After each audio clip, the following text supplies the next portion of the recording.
So as to the economic and fiscal outlook, like last year, I'm sharing a very preliminary look right now at the September board meeting about next year's budget. And that's a little bit earlier than we normally do, but considering the outlook that we have and discussions that we have upcoming on the American Rescue Plan, I thought it was important that we get this information out there now. So I'm going to turn it over to Emily Hughes from the Department of Management and Finance, and she will give us an overview of the fiscal year 2023 budget outlook. Emily? Ms. Hughes? I think you're muted. You may be on mute. We know because each of us does it once per meeting. Apologies. Thank you very much. I have a few slides to share about the County Manager's fiscal 2023 budget outlook. So as we look forward and begin to prepare for the FY 2023 budget, the good news is that we're better off fiscally than we were at this time last year. Some of the revenues are starting to recover, and we see continued strength in our residential real estate market. Also, at this time last year, we did not know the scale of the federal relief. The ARPA funding available to Arlington, together with other one-time funding sources, allowed us to balance the FY22 budget without taking significant cuts that would impact services. ARPA allowed us to restore $3.8 million worth of county services with that one-time funding, in addition to the $13 to $15 million of other one-time funding that balanced this year's budget. We're likely to need to continue to use one-time funding in FY23 as our revenue is still recovering and to offset cost pressures, including compensation for our workforce and other potential cost pressures, including Metro, schools, and the impact of inflation on our contracts. Next, I'm going to share a little bit more information on how our tax receipts are looking and what we anticipate for FY23. So fortunately, we are seeing continued recovery in a number of the tax sources, and by FY23, we anticipate a return to normalcy for most other non-tax sources. Our consumption taxes that are received monthly, including sales, meals, car rental, and hotel tax, have been impacted perhaps more than any other revenue source. You'll see that the graph on the left here combines those sources by fiscal year. In our last normal year of fiscal 2019, these taxes together made up just over 10% of total general fund taxes. In FY 2021, each of them was down significantly when compared with FY19. Sales tax was down 12%, meals down 33%, car rental down 46%, and hotel tax was down 77% in FY21 compared to 19. But in recent months, we've begun to see some consistent recovery in these sources. For example, in July, meals tax receipts were just 9% lower than the same month in FY19, and sales tax in July actually showed growth of 7% over July sales tax receipts in FY19. Unfortunately, our hotel tax in July was still lagging FY19 revenues by 50%.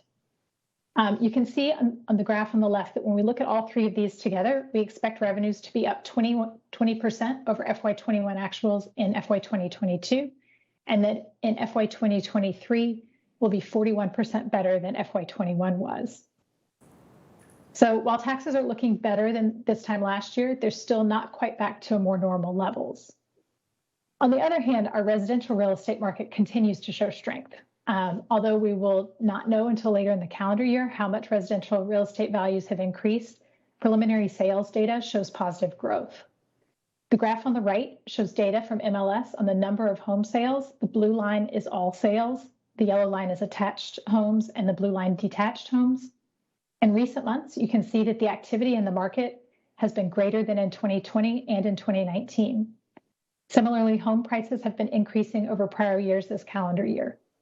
In June and July, there was some leveling off, and many sources are suggesting a return to more normal levels of market activity and price increases.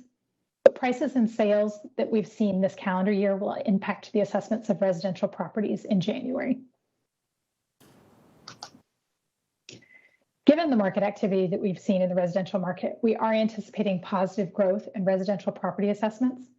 The chart on the left shows our expected positive growth in residential assessments in red. You see on the far right that the red bar is the FY22 anticipated increase in residential assessments. But potentially offsetting this anticipated growth in residential assessments, we're anticipating pressure in the commercial sector. As we've mentioned in previous budget conversations, there's continued uncertainty in the office real estate market. The chart on the right highlights the increase in vacancy rates that we're seeing in the county, and that's one factor in assessed values of properties in this sector. There's also the continued uncertainty of the return to the workplace and changes to how businesses are evaluating the need for physical office space. For hotels, which are also in that commercial sector of real estate assessments, we continue to see slow recovery in tourism, and we're also anticipating costs as a result of inflation and interest rates.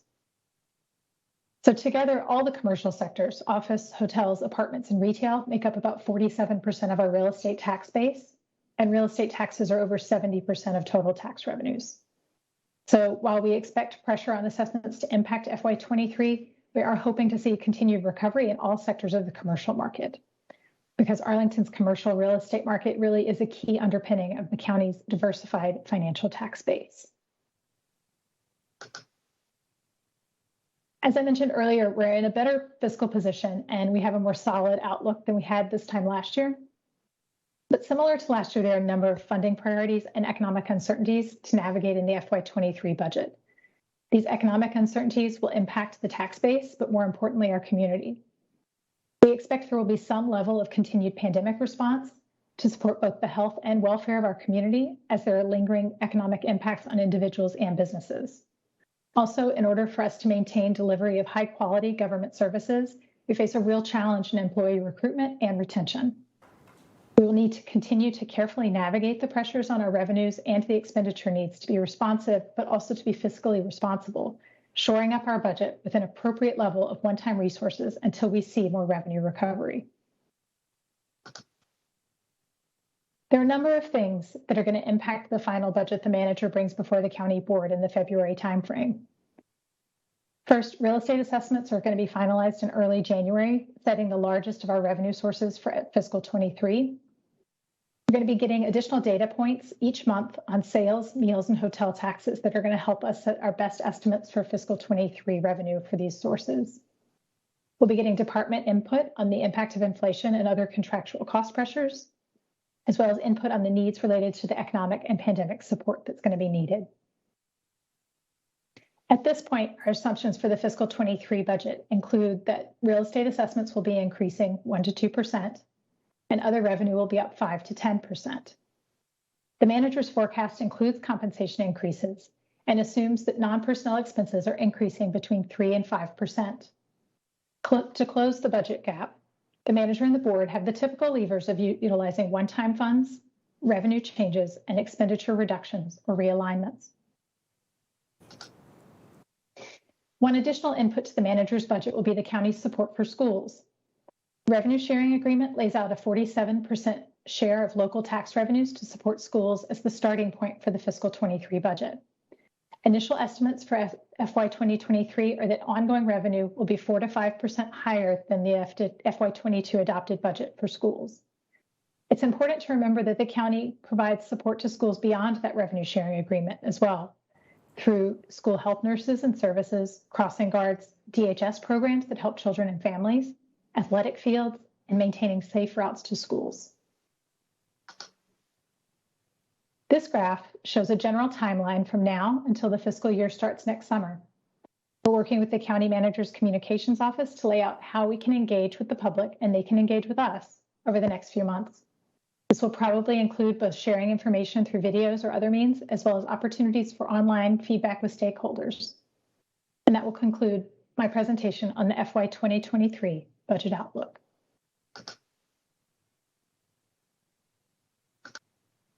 Thank you, Ms. Hughes. Very much appreciated. I don't know if colleagues have questions. We can also turn back to the manager for the revenue forecast and ARPA discussion if colleagues do not. I don't see. Go ahead, Mr. Carantonis. First of all, thank you. That was very comprehensive. And it's actually a great experience to start the September with budget season. So on the vacancy rate, I saw a projection up to 19.4%. So do we have any idea why we project that? I mean, what is the underlying assumption? Yes, so that actually is not a projection. That is the current vacancy rate. And Mr. Tucker, who is here, might want to step up and offer some thoughts on that because he was feeling left alone in the back there. But he can give you an explanation, I think, of just a short summary of what he sees the future trend over the next quarter or two, something like that. Mr. Tucker. Good evening, County Board, and thank you, Mr. Manager. Currently, yes, the vacancy rate is hovering in the neighborhood of 19 to 20%. We have seen about a 5% increase since the time the pandemic has started. Some of that we knew was coming with the vacation of spaces by some of the federal tenants who had given notice a few years back. But similarly, we've seen a significant number of subletting of spaces on the market. That gets factored into the vacancy rate, as I understand its calculation. Also, the normal activity that we would see in terms of industry renewing new leases, that has slowed down. Many companies have put that on pause until they have more predictability about what's going to happen in the market. And also those clients who were looking at the market, many of them are still considering the market, but they are delaying location decisions. So I think all of those things together contribute to the increase in vacancy. And I don't have my notes in front of me, but if my memory serves me correct, every 1% of vacancy represents about $3.5 million to the tax revenue to the county budget. And I do believe that as we exit the pandemic, we will see some recovery there. I think it'll take some time, but I think the communities that will be best poised to rebound and have an economic recovery will be those that incorporate some flexibility into things like uses, considering there will be businesses that don't survive the pandemic. And so when we have those vacant spaces, how do we plan to reuse them, reconsider them, repurpose them, think about industries that we're seeing now that are hybrids of things that may not have existed as far as how we define traditional business uses in the past. And so wanted to make sure that we're prepared to do that. And I think we are very pleased that during the planning work session last week, our planning department is working with AED and looking at some of those, how we consider everything from ground floor uses to upper floor uses, and particularly in many of our office buildings. So happy to answer any specific questions that you might have. But thank you, Mr. Tucker. That was very informative. Thank you, Mr. Tucker. I know this is a source of focus of each member of the board, and we're not asking you to single-handedly say that there wouldn't be any rise in the office vacancy rates in the fallout from the pandemic, but your thoughtful remarks are really helpful as we think about the fiscal outlook for the coming year. So I don't have any other questions. I think it'd be back to the manager for maybe a revenue forecast and ARPA discussion. Thank you, Mr. Tucker.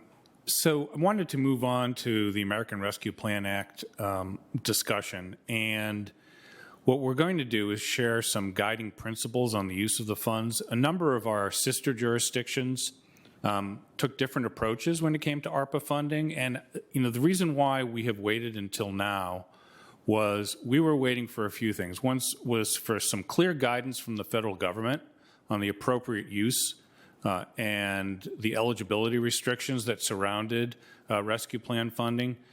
The other was to see how the Commonwealth did when the General Assembly and Senate got together in August and made funding decisions on their use of ARPA funds. And so, frankly, I was pretty disappointed with what the state did as far as whether they put any bundles of money together for the use of localities. And with a better sense of that, I wanted to go ahead with the presentation and remind the community of the funds we received and suggest a potential approach using some principles. But I will be back to you next month with very specific allocations, except in a few circumstances that I think you're familiar with. So I think someone is going to put up the slides. I think this is going to work magically. Okay. There we go. Thank you. If we go on to the next slide.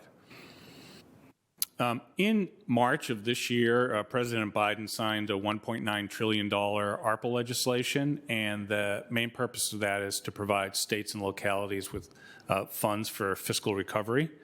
Arlington's allocation out of that $1.9 trillion is $46 million, and that comes in two equal allotments. The first one we received in May of this year, the second one we receive in May of next year.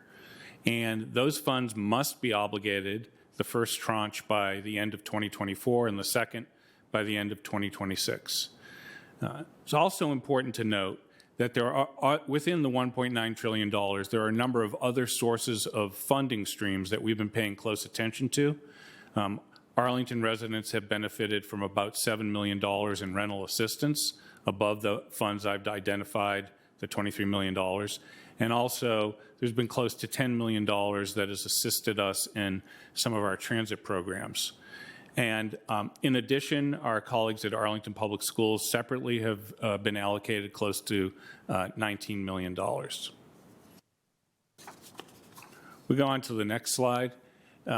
Michael Stewart, who's our Deputy Director of the Department of Management and Finance, is probably one of the, has studied and really knows the details of the permitted use of these funds, and they fall essentially into four buckets. The first is to support COVID-19 response efforts.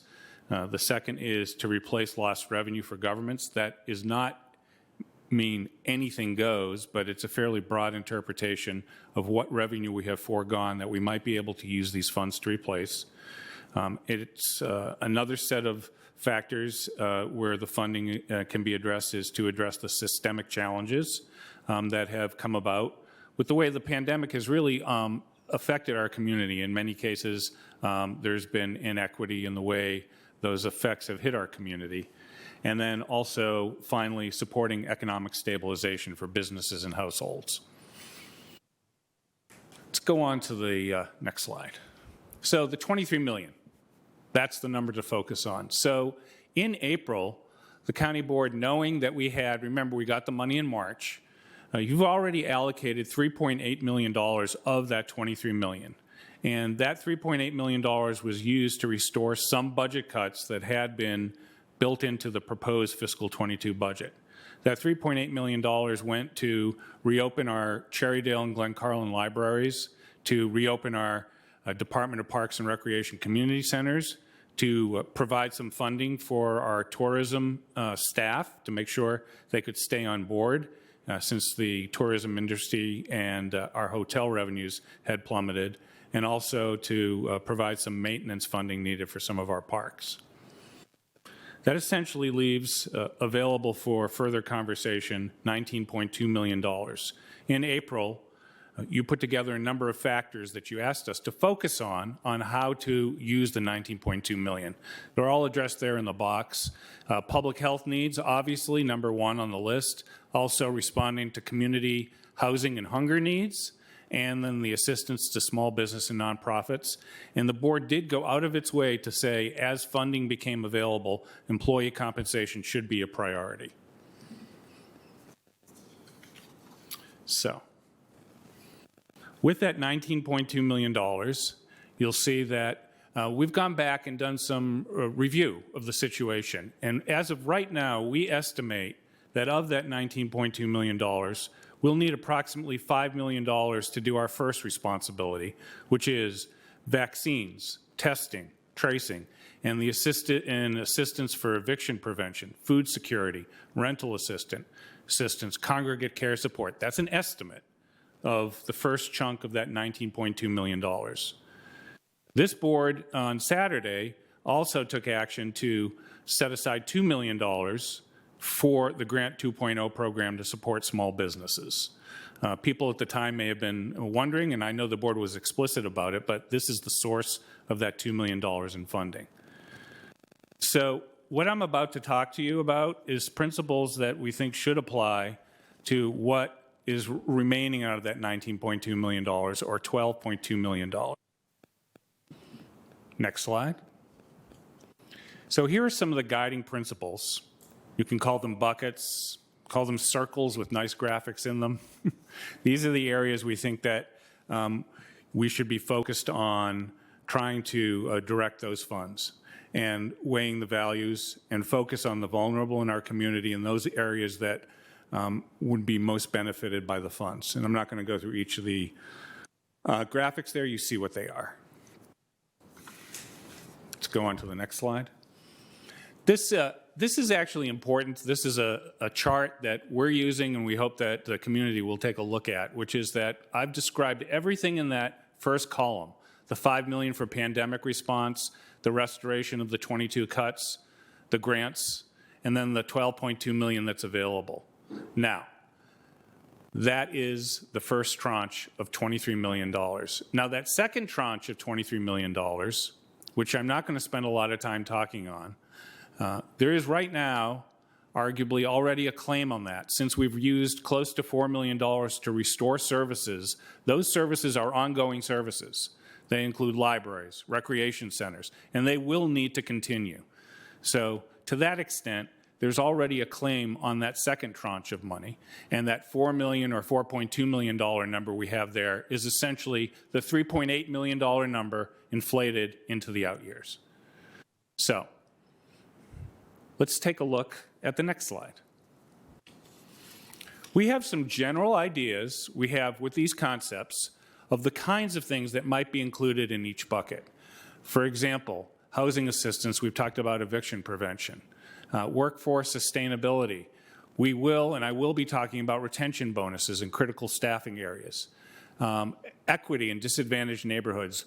We'll also be talking a little bit about a crisis intervention center function we have at the Department of Human Services. And then also childcare options. Interestingly, this came up a little bit. There was an article in the paper over the weekend. Almost all of these buckets are affected by one item, which is just the absolute difficulty of recruiting and maintaining staff for our child care centers and also for the county and all our businesses. That has been one of the primary drivers of some of the economic dislocation we've been seeing. Also, for transit and transportation, we're very actively considering, and I seek your feedback on the possibility of waiving revenue that we might receive from students who use ART. In other words, saying that all Arlington Public School students who pay any bus fare, we would give them a pass on that. We would subsidize that. So free transit for students. And then also looking selectively at those individuals who use transit to see not everyone, but those who are economically disadvantaged, giving them a pass on having to pay for transit. And then you can see also some additional focus on workforce development programs. So there is that $12.2 million. There's a mix of items there. We've gone back to a number of departments and asked for their ideas. I will come back to you in October with some very specific recommendations on the allocation of those funds. And it is my suggestion that those allocation ideas sit out in the community and that the board take action on a final adoption of those in November. Now, there will be an exception to that I'll talk about after this presentation. So let me summarize the next steps. We have, in October, I'll be presenting proposed allocations of the rescue plan. Those of you at home who are big budget nerds will know that that's also the time when we come to you with closeout of fiscal 22 and allocations of the one-time dollars available then. I think upcoming, the board is going to discuss the possibility of budget guidance and adopting that in October. We will have a very active community feedback we're going to seek on any of the proposals we put out there, and then final adoption of all those allocations in November, and saving the second tranche for later. So that is my brief, I hope, hopefully informative presentation on the rescue plan. I'm happy to take any questions at this point, Mr. Chair. Thank you, Mr. Schwartz. Very informative, provides context. We'll go to Mr. Dorsey first. I will just flag for the clerk, eventually, I think we'll want to just show briefly the draft budget guidance, but that'll be after questions. So go ahead. Thank you, Mr. Chair, and thank you, Mr. Schwartz. Excellent presentation. But as you think about the FY22 budget holes and potentially using the second tranche to fill those in the remaining years of eligibility, help me understand your thinking in terms of how that marries with the projected rate of overall revenue recovery for the county, because a significant number of those budget cuts were from what had previously been generally ongoing operations of the county, which we would expect to return in the form of being fully funded in your budgets once we return to economic health. And so that question points out something that I did not, and I should have emphasized on the slide. As we're talking about rescue plan funds, that is just a subset of what will go into the full budget. When the board adopted the fiscal 22 budget, built in there was approximately $12 or $13 million of additional one-time funds used to support that budget. So what you have pointed out is we run the risk of building a budget that is relying on a higher percentage of one-time funds. I think in the presentation you heard from Emily Hughes, you see that there's strength beyond what we had anticipated last April and additional ongoing revenue coming in. I'm fairly confident that we will be able to fill most of that gap that was created in one-time funds, but not all of it.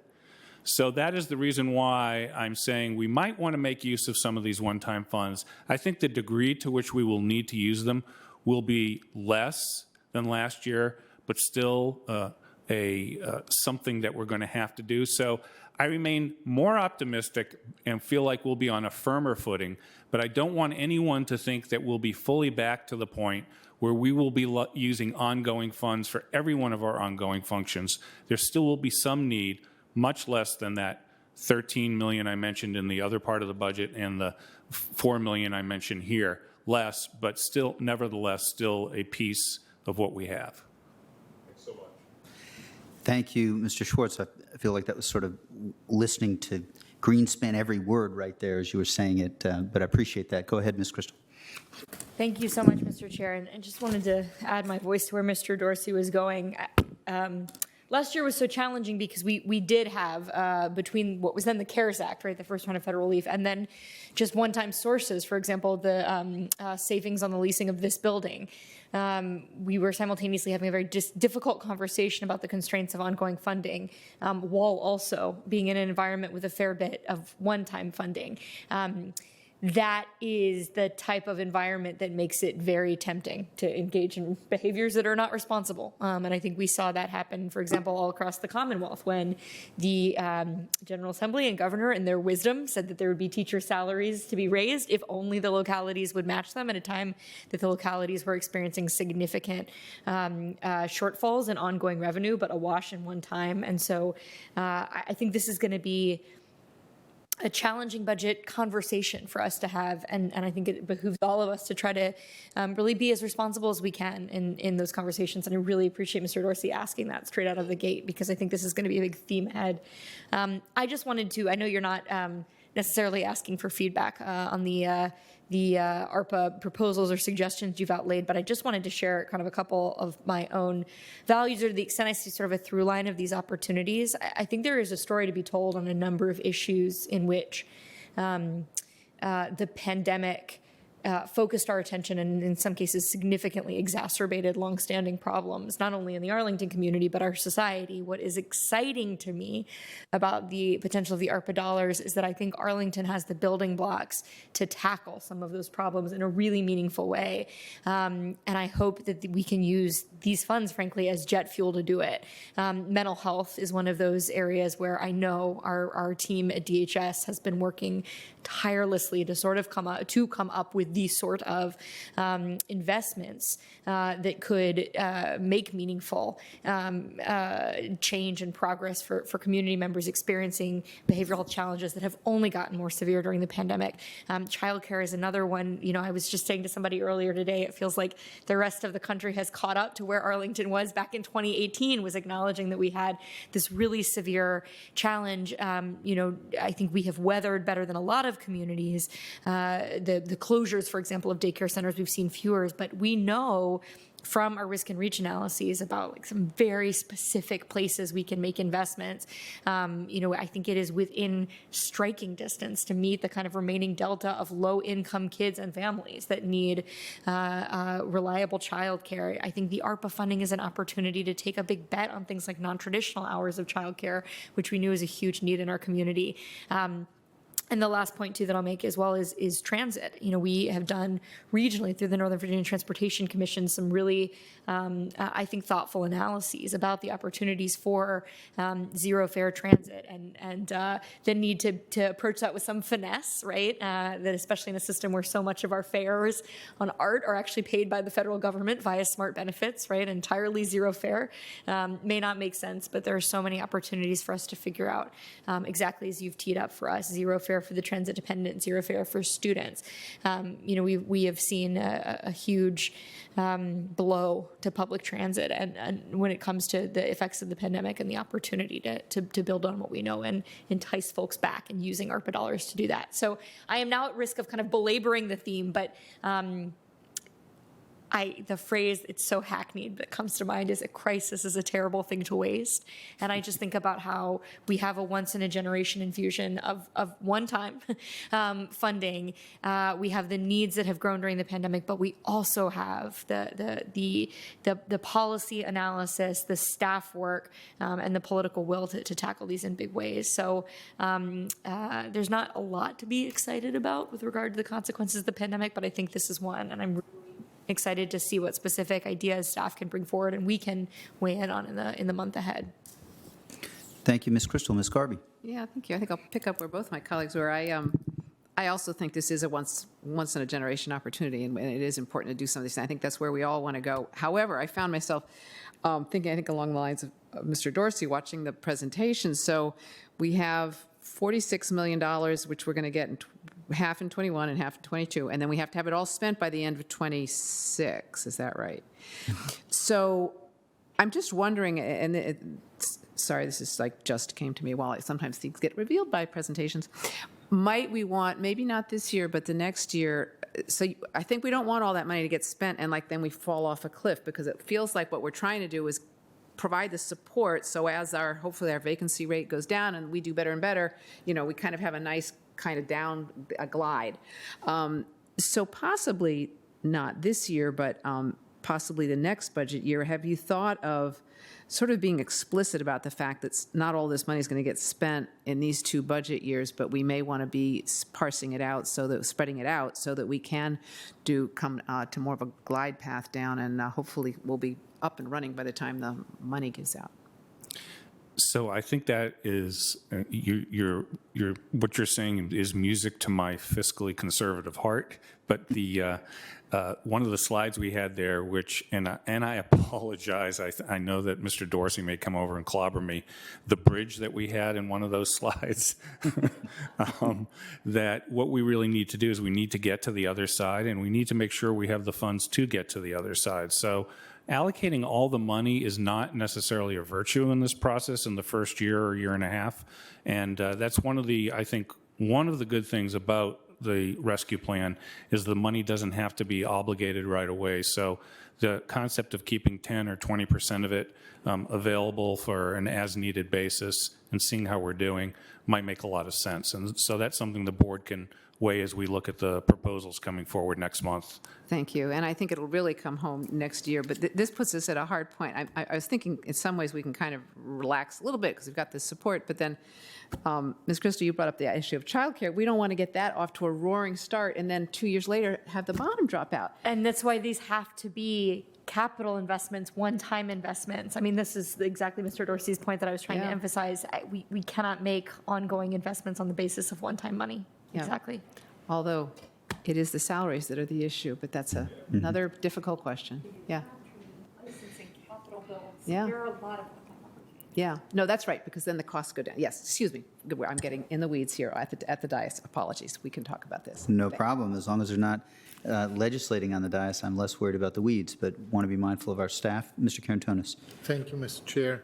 Thank you, Mr. Schwartz. I fully agree with Ms. Crystal and Mr. Dorsey. Ms. Garvey on this. Yes, it's an amazing opportunity to do things that we otherwise would have to postpone or ration in a way that would be very difficult to lift.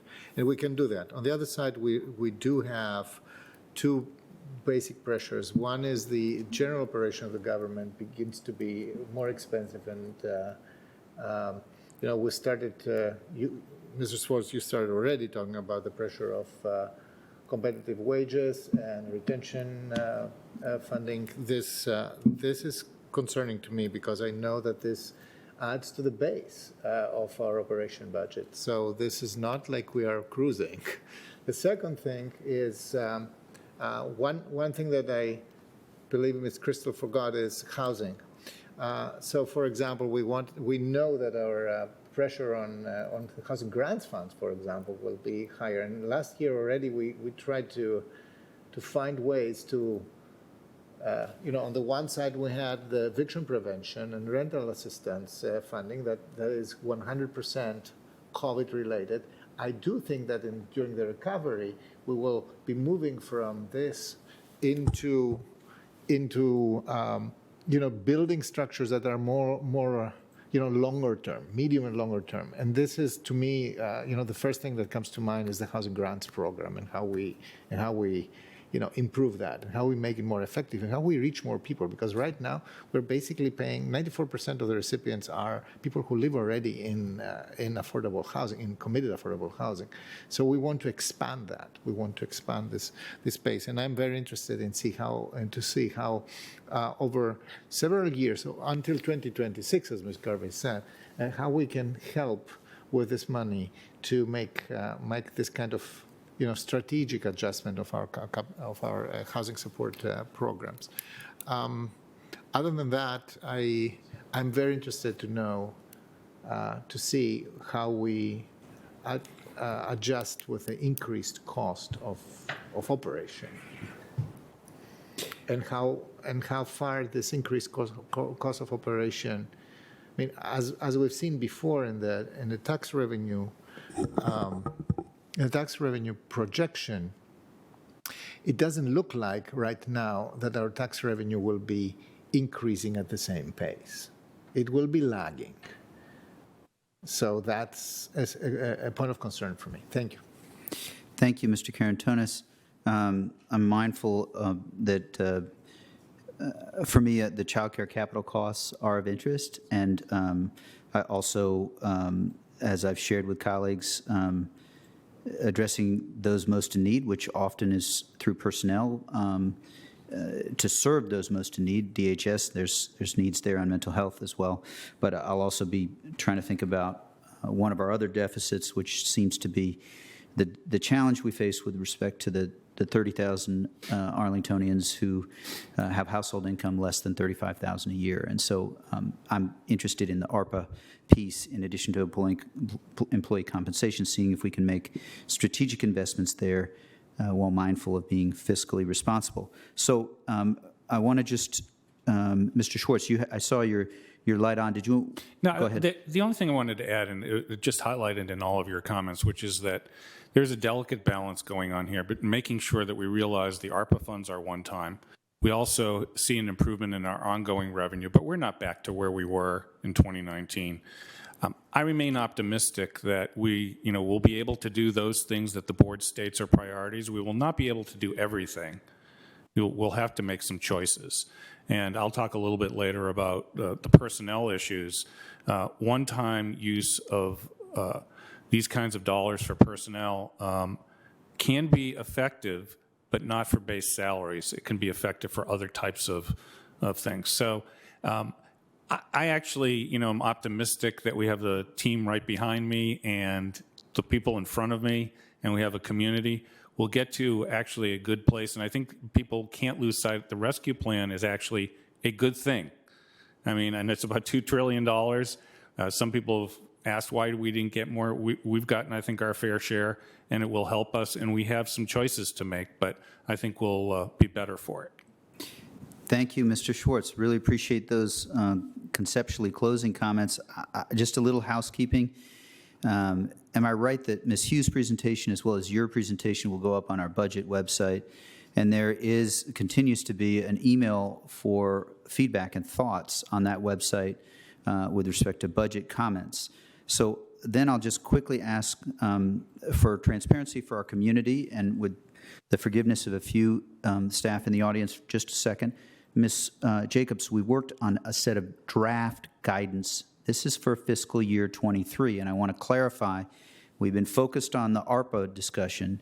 This is for fiscal year 23, and this is mostly not so that people can try to read really quickly every word, but it is meant to show our community that the board has worked on draft guidance that we will finalize over the coming month and adopt next month that reflects a lot of the priorities that were discussed, but this is for ongoing budget needs.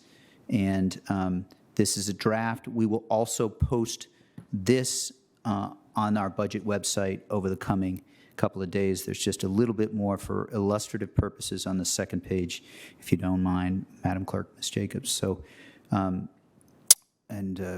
there are a couple we did not talk in detail about climate change challenges, and we have to address that. That will be part of our budget guidance, as it is a shared priority of all members of the board.